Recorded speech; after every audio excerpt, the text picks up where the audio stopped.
Hello and welcome to Anfield Index. Welcome to the latest post-match analysis video. A huge win for Liverpool that's seen them win 2-0 against Newcastle. In today's episode, we're going to be breaking down the key moments and certainly a lot of good profiling from certain individual players and a man of the match display from Dominik Szoboszlai and the key points and key areas and where Liverpool have really thrived, not just against Newcastle, but in recent weeks as well. If you can, make sure you do drop a like on the video. Massively does help out with the analysis videos as well. The most notable change for Liverpool coming in was Kostas Tsimikas against Newcastle United. Andy Robbo was given a well-earned rest considering the great performance in which he did have against Manchester City earlier in the week as well. Newcastle, the biggest notable absence, as we all know, is the Swedish striker Isaac. He was not in the starting 11. He's a potential doubt for the League Cup final. Eddie Howe was saying prior to the game, saying that he might potentially should be fit for the final, but if you're a Newcastle fan or Newcastle team, you don't want to really be risking him against Liverpool in the Premier League. Of course, there's plenty of games still to go in the league, and they want to be getting Champions League football. We'll have a little look at some of the key statistics coming out of the game as well. Obviously, the most important statistic is the scoreline, Liverpool 2-0. But in terms of obviously the duels, Liverpool were very successful, winning a 55% to Newcastle's 45% duels. Ground duels won by Liverpool, 44 out of a possible 82. That was obviously coming in at a 54 percentile compared to obviously Newcastle's 46%. The aerial duels was very promising. And later on in the episode, we'll identify that in a couple of key players who were the most successful in terms of winning those aerial duels. But a 9 out of 14 for Liverpool, a high percentage, really, 64 percentile compared to very much Newcastle United's low 36%. So Liverpool, not just on the ground, but certainly when Liverpool got that ball forward in the air, Liverpool were very successful in terms of winning those aerial duels against Newcastle, which is very promising to see. In terms of the big chances, in terms of touches in the penalty area as well, as you can see there, the highest concentration of play for Liverpool within the game was predominantly down that left-hand side in certain key moments. Looking at the accurate passes for Liverpool as well, 533 compared to Newcastle United's 309. Large percentage of the game was played in the middle of the pitch, of course. 46% of the passes for Liverpool were very much in the middle of the pitch. In terms of the final third, passes as well, Liverpool had a very interesting percentile. Obviously, 77% of their final third passes were accurate compared to obviously Newcastle 77%. So evenly matched in that regard. Long balls, as we said just a moment ago, Liverpool very successful in those aerial balls, and certainly long ball success rate for Liverpool in that department was obviously coming in at 66% compared to Newcastle United's 48 as well. Liverpool, not the best in terms of crossing last night, only produced 4 crosses, which is quite staggering, really, if you think about it. But obviously, 4 crosses attempted by Liverpool, and we didn't actually accurately make a cross, so 0 out of 4, compared to obviously Newcastle's 14, but obviously they've only had a 70 percentile in regards to their success. So for both teams, didn't have a lot of joy in those crossing into the penalty area. And we're going to obviously the successful pass success rate in terms of the individual players on the pitch as well. Much improved by Liverpool over recent weeks as well. I think this is where Liverpool did grow in confidence, grow in belief as well. Obviously, Dominik Szoboszlai, probably a lot of people's man of the match. We'll add on Dom in a little second in this episode as well. But Dom, obviously, a success rate, passing accuracy of obviously 89%. Jota, 85%. That's certainly much better compared to what he's been doing over the last couple of weeks as well. Lucho Diaz, 89%, and obviously Mohamed Salah 88. So that's a much improved. Certainly, it's a lot up, really, a lot higher than Liverpool have been doing in terms of our ball retention. Obviously, successful passes as well. Obviously, you can see Kostas Tsimikas with a staggering 92% pass accuracy. So that just goes to show the great intensity, and certainly the lads at the back, as you can see from Canate, Virgil van Dijk having quite high 90 plus passing accuracy, of course, and you can see Trent down there at 80%. Could have been better, but I think that just goes to show how much of a threat Trent is within a game. Of course, he's probably he is the anchor point really of that Liverpool creativity, the creative spark, looking to try and get on the ball. And it's expected really that Trent's passing. It's usually in and around the 80 percentile most weeks as well, because obviously he wants to play those big decisive balls, and Liverpool get him on the ball quite a lot of times as well. Key moments within the game now, obviously it's not a goal, but it was a big opportunity, and yet again, it seems like not just Liverpool games, but as a Premier League fan in general, that we are yet again talking about a silly decision. Thankfully, this decision didn't lead to Liverpool dropping any points really, but I think it was very staggering in all honesty that this decision was given the other way. It was a foul on Salah, which I find absolutely baffling. Let me know your thoughts in the comment section below on this, really. But I think Kavanagh got this absolutely wrong. It looks like an absolute clothesline from Lewis Hall, really. As you can see from that frame there, yes, he's fell. I think Lewis Hall has fell. Salah has made no initial contact in or outside the box. The contact that's being made by Lewis Hall is by his right arm. As you can see there, it comes across Mohamed Salah's knees in regards to his right arm. I think if he fell sensibly, I think his arm would go straight in front of him, Lewis Hall. But he's made no attempt to really get the ball or whatnot. He's made the attempt to very much bring Mohamed Salah down inside the penalty area, and for me that's a big opportunity missed by the referee. When you look and analyse, when we spoke about it at the top of the show, in terms of Liverpool's large success rate in the year in those aerial duels, but just goes to show Liverpool, I think Mohamed Salah, which is absolutely fantastic in terms of his success rate, and especially this season, obviously winning aerials 1, Salah winning 2, Diaz winning 1, Diogo Jota winning 1, and Alexis McAllister as well. We know, considering Salah's height and even Alexis McAllister, they're such extremely good players, and even Jota as well. Not the tallest of players, but they're just so good in terms of timing their challenges in the air as well, and certainly waiting for that time to very much win the ball. So interesting statistic really in terms of that great success. In terms of dispossession from Liverpool, in regard, and mainly looking at Newcastle United as well, this just goes to show the inability of Newcastle, certainly within their team against Liverpool last night, in regards to, look at Bruno Guimaraes dispossessed twice, Gordon, who had an absolutely shocking game, in all honesty, in that number 10 role just behind Wilson against Liverpool, being dispossessed 4 times. Not really, if you're a Newcastle fan, what you want to really be seeing. But obviously Jota, but as you can see there, not a lot of times Liverpool were dispossessed on the ball, and that only bodes well, not just for the game against Newcastle, but going forward. If this momentum and rhythm really builds in the coming weeks, that's what you want to be seeing, really. Just a lot more ball retention. Great one here as well in terms of the tackles that we're putting. Liverpool 25 tackles to 20 tackles compared to Newcastle last night as well. But one of the biggest points I want to raise is certainly, as you can see there, Kostas Tsimikas just goes to indicate how much of a very good game Kostas did have from a defensive point of view as well. He made 5 tackles within the game against Newcastle. I think the closest person in that team as well is obviously Dominik Szoboszlai, and Kostas made 5 tackles within the game, and we'll speak about Dom in a little second. But yeah, just a great defensive work from Dominik Szoboszlai, and certainly Kostas Tsimikas. And as you can see there on the left-hand flank, Lucho Diaz made 4 tackles within the game, and Salah with 2. But this goes to show and just indicates really the quality, not just Liverpool players in attacking sense, but from a defensive structural point of view as well.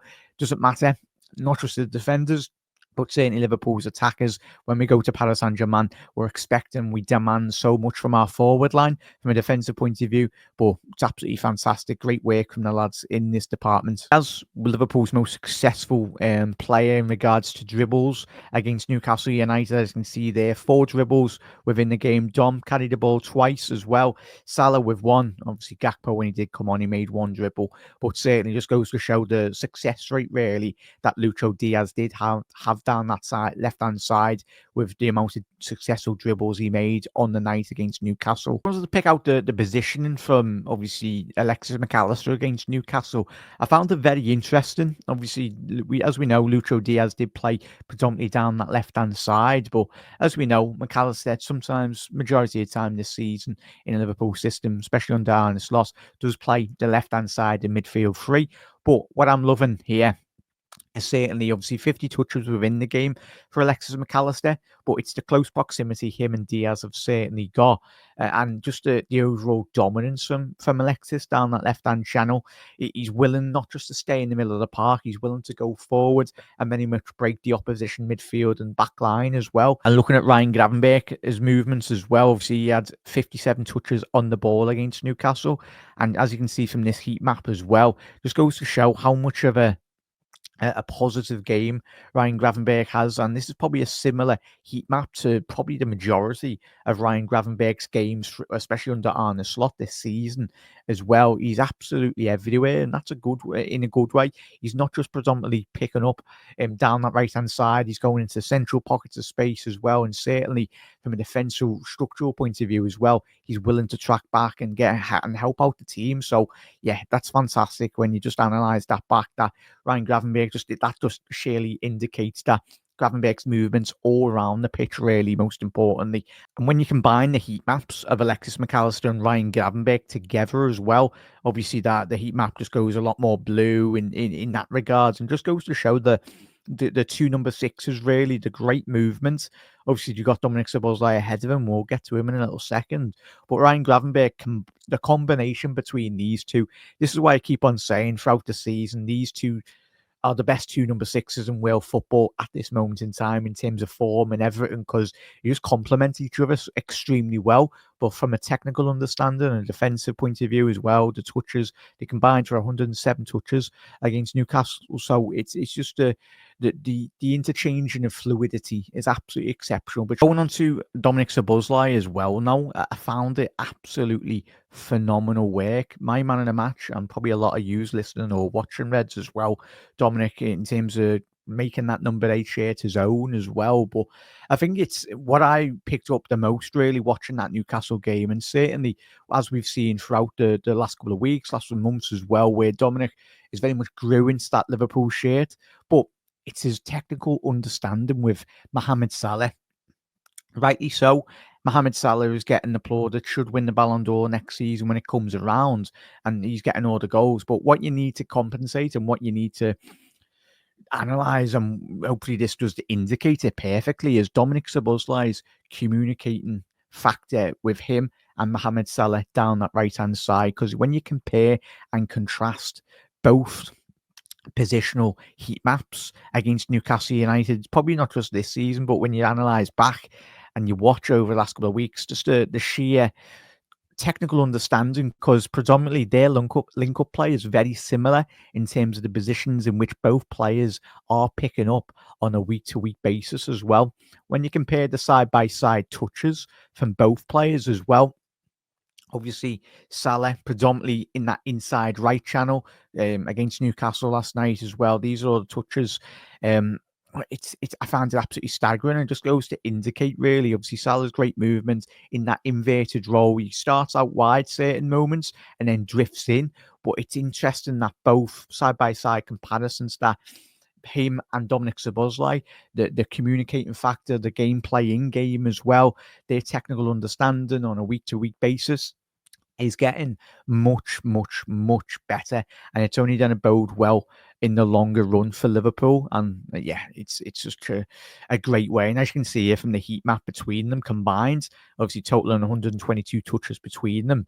But when you put side by combine them together on the heat map, just goes to show the great movements. And obviously the darker green just indicates the more touches on the pitch as well, how much of it understanding. So yeah, down that right hand side, the interchanging between Salah and Szoboszlai It's just check it out when you watch it into the next couple of weeks as well. But the combination play between Salah and Dominik Szoboszlai, it's getting such better from a technical aspect. Touching on Jota's movements as well, won't dwell too much on that, but it was interesting that a lot of the touches didn't come inside Newcastle's penalty area. A lot of the work was very much done just past good 10-15 yards past the halfway line anyway, 25 yards away from the penalty box. And for me, I just identified this really just mainly because when you look at the way in which Jota's playing in this Arne Slot system, you go into the summer, just remember this heat map. If Arne Slot wants a out-and-out number 9, I think Jota's heat map would be a lot more inside the penalty area. But I think for the future, whatever happens with Nunes, but for a future striker, just analyze this back and just goes to show, for me personally, against Newcastle, but going forward into the next 2 years as well, Liverpool will be bringing in a more controlling and more player and more of a false 9, bit of a Bobby role anyway, someone that interchanges, as did Diogo Jota did against Newcastle, the link-up play as well, bringing his teammates up the pitch as well. And as you can see here, Lucho Diaz, the most successful dribbles. Him and Dominik Szoboszlai done really well in terms of that, but just absolutely rampant down that left-hand side. Lucho Diaz was always creating obviously 55 touches against Newcastle, but some of his most dangerous work did come out down that left-hand side, down the byline. So yeah, a fantastic showing by Lucho Diaz. And then when you combine all the touches by Liverpool against Newcastle United, this just clearly indicates the heat map in regards to where Liverpool's best positions come, and it's down that right-hand side, especially when you've got Mohamed Salah. What he's doing on a football pitch, it is a generational season, but it's not just the players, not like the players that are playing with Salah on a week-to-week basis, just give them the ball. But not just, as we mentioned with Dominik Szoboszlai as well, he's coming into that right-hand channel. But yeah, just give Salah and give Dominik Szoboszlai the ball down that right-hand side, because if you're an opposition team, you're wanting to lock down that Liverpool's right-hand side. It's not as easy as doing that, and just goes to show the heat map, just the sheer penetrating, attacking fluidity of Liverpool's attack between Salah, Szoboszlai, Diaz and Jota. Such a joy to watch, really, and a joy to behold, really. Quickly analysing the goal back as well. Great work, as we've already said in the video. Lucho Diaz, obviously down that left-hand side, queuing up Dominik Szoboszlai. But what I love most about this, Reds, I don't know if you've picked up on this when you watch the game, really.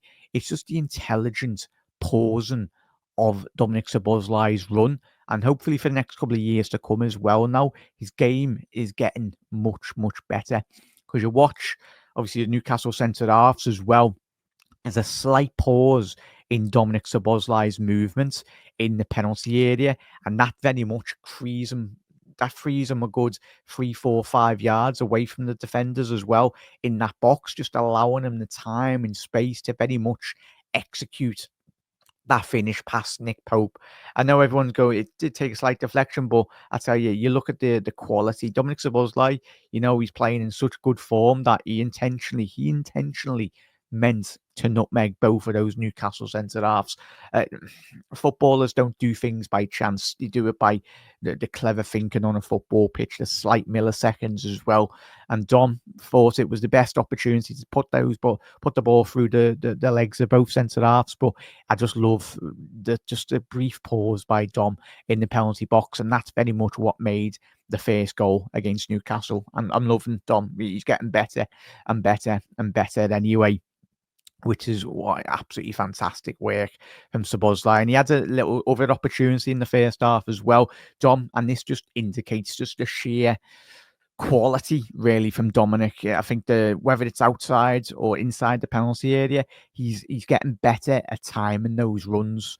I think at the beginning of the year, his Liverpool career, he found it extremely difficult, but I think now with Arne Slot, he's getting the best version out of Dominik Szoboszlai, and hopefully he's got a lot more improvement to do. But as we said, he's only 22 years old, Dominik Szoboszlai. He's got a lot of maturity to doing on a football pitch as well, but certainly Arne is getting the best out of him. And what I'm loving most importantly, as we just said, with those little freeze frames there, that's just Dom's ability to break into the penalty area or even hang around the penalty area. Liverpool are very much bearing fruit, really, and we're getting the best out of them.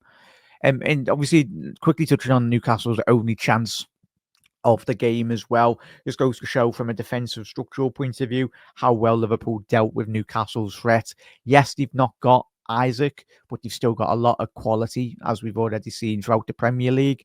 But obviously, Dan Burn playing a long searching ball. The only time Liverpool did switch off, obviously, Newcastle's only big chance within the game, or chance in general, came to obviously Callum Wilson. You'd expect you'd put your mortgage on him scoring anyway. But thankfully, Liverpool, he's got past Virgil van Dijk and he's got past Ebu.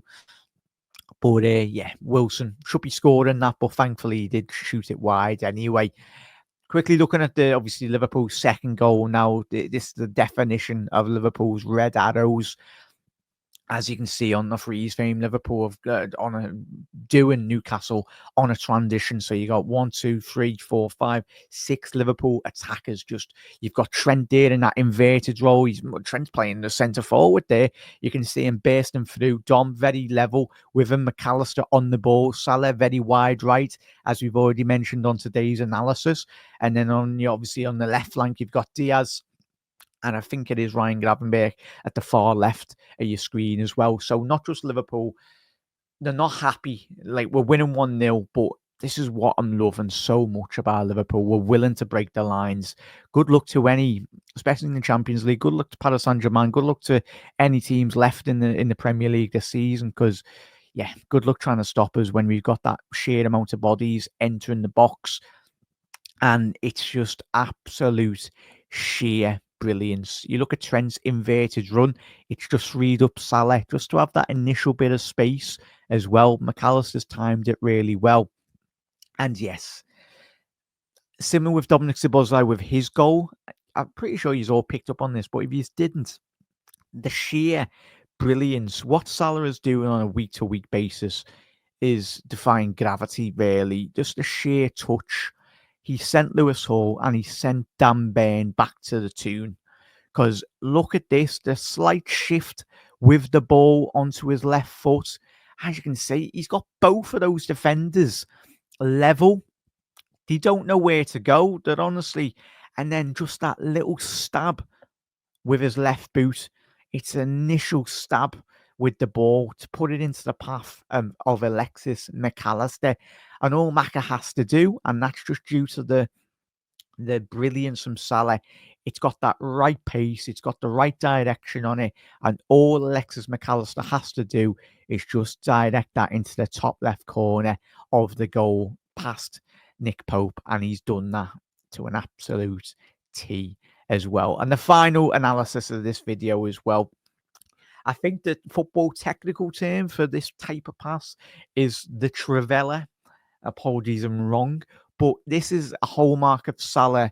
He's been doing it for the last 7-8 years, but it's great to see Salah's game getting so much more better now in terms of when he makes decisions. He's getting 9 times out of 10 all these decisions perfectly spot on. But if this goal from Lucho Diaz, I think he nearly fell over the advertising holding anyway, trying to get on the back of this, and I don't blame him. You want to get Salah an assist. Just look at that ball. It's an absolute joke of a ball. But Salah, keep it up, lads. And Reds, massive thank you for everyone for tuning in this evening on obviously the post-match analysis breakdown. Hope you found it very informative. If you have, make sure you do hit that subscribe button down below.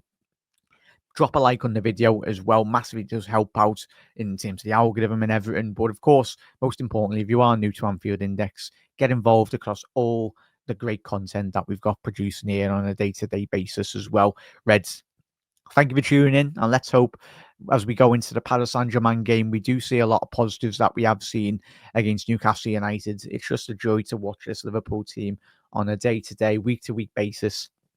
And long may it continue. We are all proud of this Liverpool team. Up the Reds.